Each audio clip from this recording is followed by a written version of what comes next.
Olá, meus queridos, aqui estou eu de novo. A doida aqui resolveu seguir o conselho das alunas, que elas falaram que o outro vídeo ficou bom, e aí pediram para fazer mais um e eu vou fazer e eu espero que vocês gostem. Clique em gostei para me ajudar e se você não gostar, clica também, porque que é uma caridade, né? O que é uma caridade?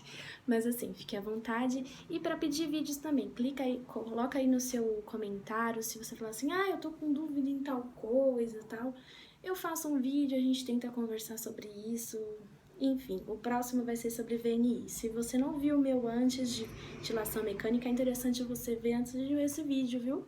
Esse aqui que eu vou fazer agora. Mas beleza, vamos lá. Eu vou falar sobre síndrome de desconforto respiratório agudo, que é um tema assim que tá bombando, né? Com o nosso querido Covid-19, o pessoal entendeu que o Covid-19 leva à síndrome de desconforto respiratório. Talvez? Será? Bora descobrir? Então bora. Antes de tudo, a gente tem que conceituar algumas coisas. Existem dois termos para síndrome de desconforto respiratório, só que atualmente a gente usa SDRA. Por que SDRA? Síndrome do desconforto respiratório agudo. E a SARA?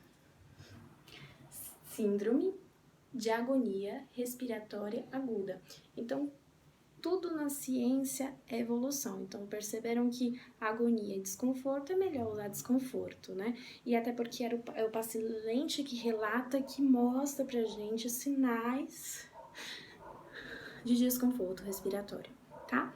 Para chegar em uma síndrome de desconforto respiratório, nós precisamos ter uma lesão pulmonar aguda. Então, tem um problema agudo pulmonar ali. E é aí que entra o Covid-19. Ele é um vírus respiratório que geralmente, ou não, né? Ele pode levar a uma pneumonia. Essa pneumonia pode evoluir com gravidade até chegar em uma síndrome de desconforto respiratório. E como que a gente vai saber se ela chegou nessa gravidade? PaO2 versus FiO2 menor que 200. Se chegar a uma PaO2 e FiO2 menor que 300, já estamos em uma lesão pulmonar aguda. Provavelmente esse paciente já está entubado, já está evoluindo com um quadro grave, tá? Mas a gente já chega lá na fisiopatologia deles.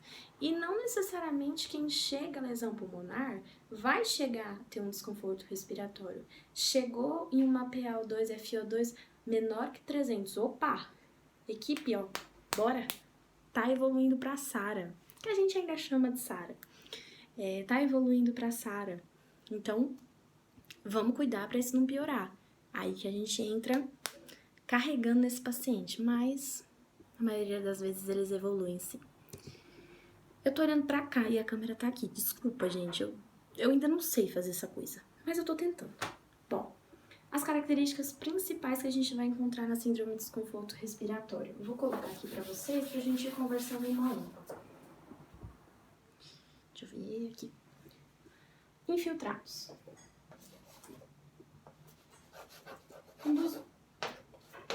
Deixa eu virar pra falar, né?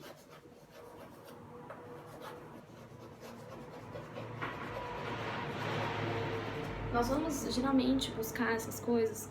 Os primeiros sinais que a gente tem, se o paciente não tivesse sido monitorizado com uma gasometria diariamente ou de hora em hora, a gente vai ver na radiografia, opa, tem muito infiltrado aí, tá começando a encharcar esse pulmão, que a gente usa esses termozinhos lá dentro.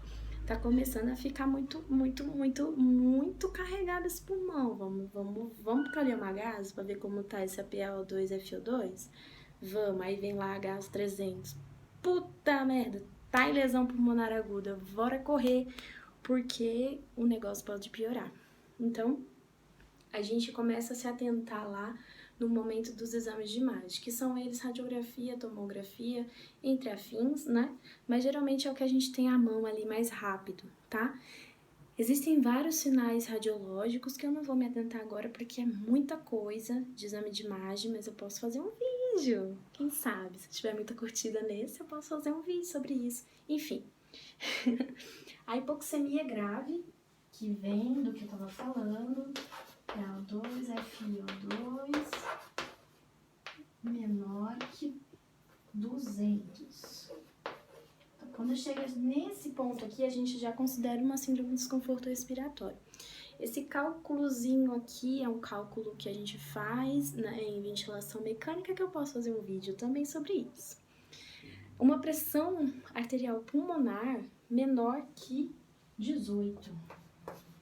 Pressão arterial pulmonar menor que 18. Então, a gente já considera aí um problema pulmonar grave, síndrome de desconforto respiratório. E ausência de ecocardiográficos, ou seja, ausência de que há uma insuficiência cardíaca aguda que esteja levando a uma congestão. Então, a gente precisa ter certeza que é uma lesão pulmonar aguda que está provocando tudo isso, tá? Então, a gente tem que ter certeza que é uma lesão pulmonar aguda que está causando todos esses sinais pra gente, tá bom? Falando um pouco sobre pneumologia, isso aqui foi as características principais para você já olhar, bom, identifiquei. Mas a gente já pensa nisso como um momento grave, tá? Tem uma grande taxa de mortalidade de 35% a 66% dos pacientes que entram nesse quadro evolui com o óbito, então por isso que é uma medida tão urgente da gente ser tomada lá dentro da unidade de terapia intensiva, tá? Para vocês terem uma noção, de 10 mil habitantes, 306 casos possuem síndrome de desconforto respiratório, evoluem com síndrome de desconforto respiratório, seja pelo qual lesão pulmonar eles iniciaram esse processo, tá bom? E os idosinhos são os mais acometidos, né? Então vamos ali numa faixa de 75 a 84 anos, geralmente eles vão evoluir com o óbito por questão fisiológica mesmo, né? Então vamos para a fisiopatologia, sem mais delongas. Tô esperando você printar. Isso aqui é muito importante, leva para sua vida se você quer ir para o hospital.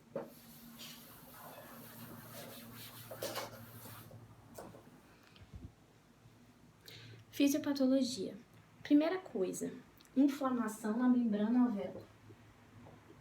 Inflamação.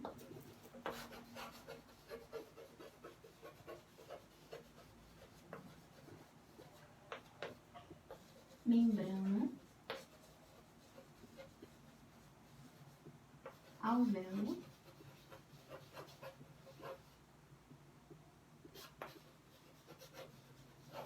capilar. Então, nós temos uma inflamação na membrana alvéolo capilar. Isso quer dizer que a nossa troca não está sendo eficiente por uma questão inflamatória nesse momento. E questão inflamatória vem de infecção. Sinais logísticos da inflamação, lembram? Então, se isso está acontecendo, então a gente vai ter uma área ali que está defeituosa e que vai mandar agentes inflamatórios para reverter essa situação, ou seja, liberação de muitas proteínas, muitos neutrófilos que vão encher o nosso alvéolo de conteúdo que não deveria estar ali. E como que a gente chega nisso? Tem agentes diretos, então assim, que levam a isso quase sempre, que é a aspiração do conteúdo gástrico, pneumonia, que geralmente é o que está acontecendo com a COVID, ou como você quiser chamar, lesão inalatória, então inalou alguma coisa tóxica, por exemplo, foi o caso da Boate Kiss, muito antigamente, que foi um caso que quase todos os pacientes evoluíram com síndrome de desconforto respiratório, e uma contusão pulmonar, teve uma contusão no pulmão, que é uma coisa difícil de acontecer, mas existe, que levou a uma inflamação dessa membrana alvéola, tá bom? Indiretos, que seria uma sepse, que que pode evoluir com uma síndrome de desconforto respiratório, uma sepse, por exemplo, de foco pulmonar. Tem um estudo com uns 230 pacientes que falam, geralmente, o paciente com sepse de foco pulmonar, ele vai evoluir com uma síndrome de desconforto respiratório, né?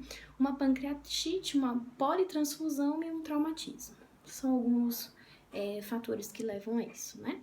Então aí eu vou fazer um desenho pra vocês, porque eu sou lúdica, então eu acho que, mas eu também acredito que seja mais fácil de identificar tudo isso, tá?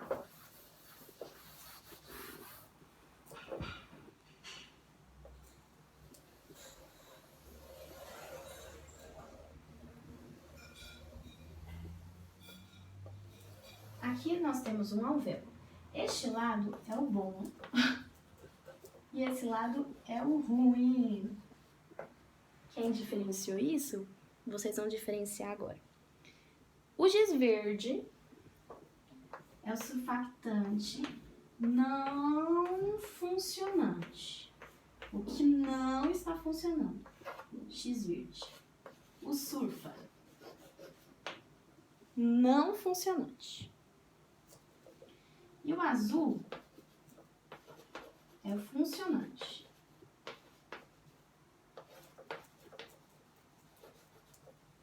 Ok?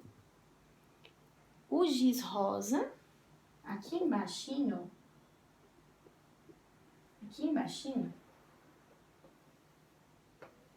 são os neutrófilos. Neutrófilos. Porque nós temos neutrófilos no nosso pulmão. Eles precisam estar lá para quando entra um agente, né, um risco, eles precisam proteger. Então, eles vão olhar e falam assim, oh, chegou um ossinho aqui que não era para estar aqui, então vou pegar ele e levar ele embora. Entenderam?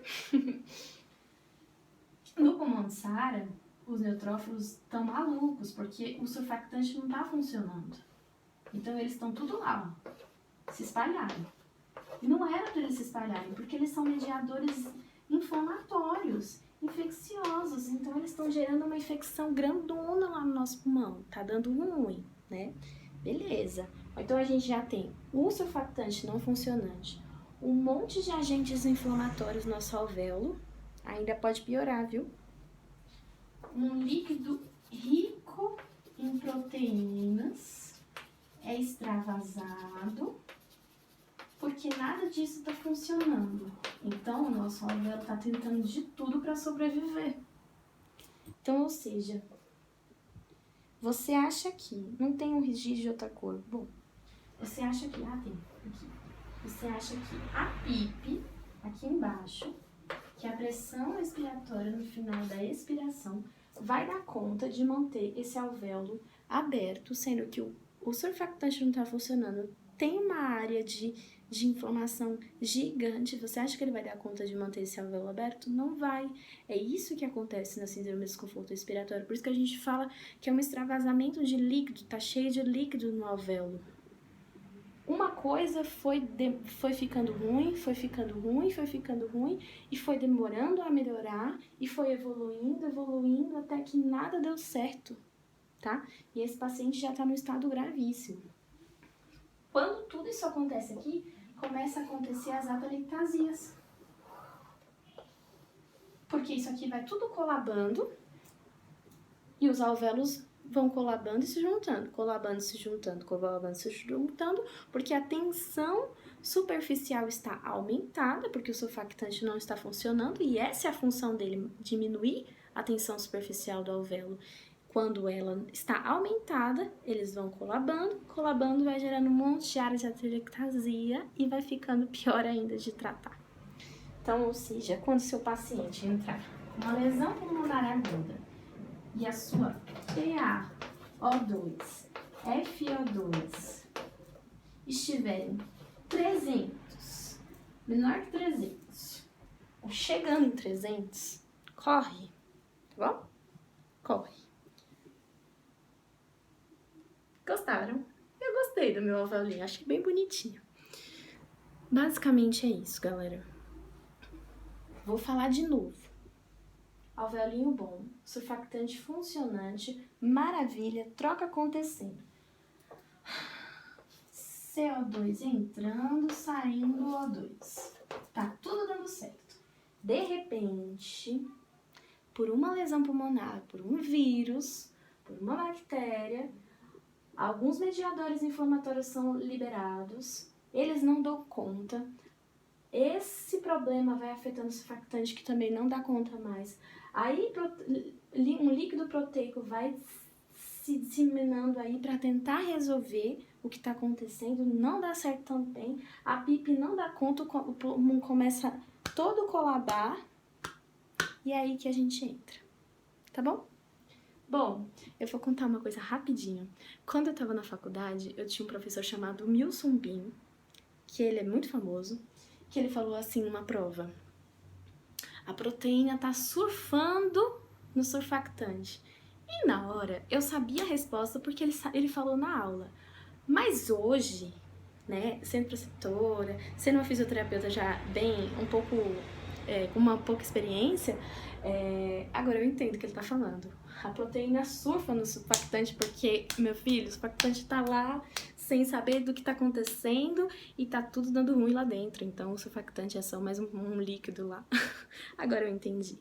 Minhas amigas que veem esse vídeo vão entender o que eu tô falando. Bom, os tratamentos. Quando a gente tem um pulmão assim, o tratamento é simples. A gente precisa tirar esse líquido daí. Como que a gente tira? Vou falar rápido porque eu falo demais e vocês já devem estar cansados. Ok. PIP.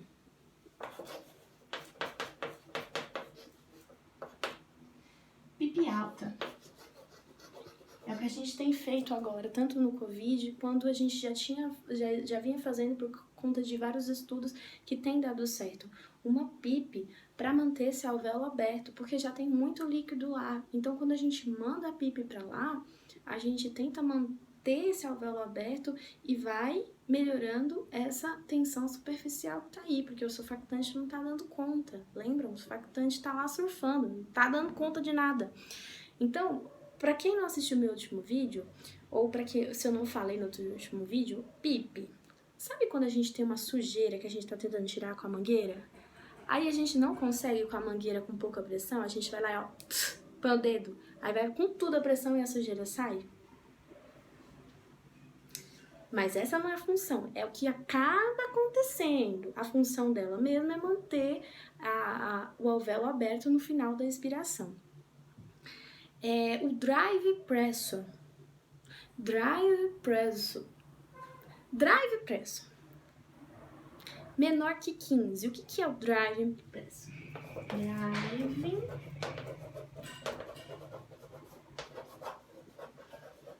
pressure. Menor. A PIP somada a PINSP. A PIP somada a PINSP não pode ultrapassar, entendeu? Aí o que seria? Lembra da platô? Isso aqui vai gerar platô. Platô não pode ultrapassar a PIP. Platô não pode ultrapassar a PIP. Então, eles estão se preocupando se esse tanto de pressão que a gente está mandando para tentar manter esse alvéolo aberto vai fazer uma lesão posterior por pressão, tá bom? Então, drive pressure, geralmente não, né? Platô não pode ultrapassar a PIP, tem que ficar em menos de 15 centímetros de água, ok? Vocês não pode ser que vocês não entendam muito bem o que eu tô falando agora se você não foi no ambiente hospitalar, se você não lidou com um paciente assim. Mas no momento que você vê o paciente, você vai entender o que eu tô falando. E, obviamente, quando você estiver cuidando da ventilação junto com a gasometria dele, tá? Open lung. Open lung, eles estão pensando em manter uma FO2 de 60% e uma PIP baixa. Então, com tudo isso que eu expliquei para vocês, pensem, eu vou manter uma PIP baixa e eu vou mandar um monte de radicais livres de oxigênio, acreditando que um monte de volume vai fazer o meu líquido sair. Será? Por isso que ainda é controverso esse tratamento aqui, tá bom? Alta frequência, grau de evidência A. Alta frequência, vou até deixar a pipi alta ali porque é o que há, viu, galera? Alta frequência é grau de evidência A. Se vocês não viram alta frequência, joga aí no YouTube, tem os ventiladores de alta frequência que vocês vão ver. É uma frequência respiratória aumentada para fazer a ventilação mais rápida. Joga aí no YouTube, você vai ver. Surfactante, reposição de surfa. Grau de evidência A também, só que só resolve no momento que você manda, porque depois ele volta a entrar naquele surf e não dá certo, entendeu? E posição prona. Rapidamente, por que a posição prona é tão eficiente, é tão maravilhosa e é o que a gente precisa fazer? Nosso pulmão é tridimensional. Se uma dimensão está afetada, é possível que as outras dimensões possam ventilar. O que a gente faz?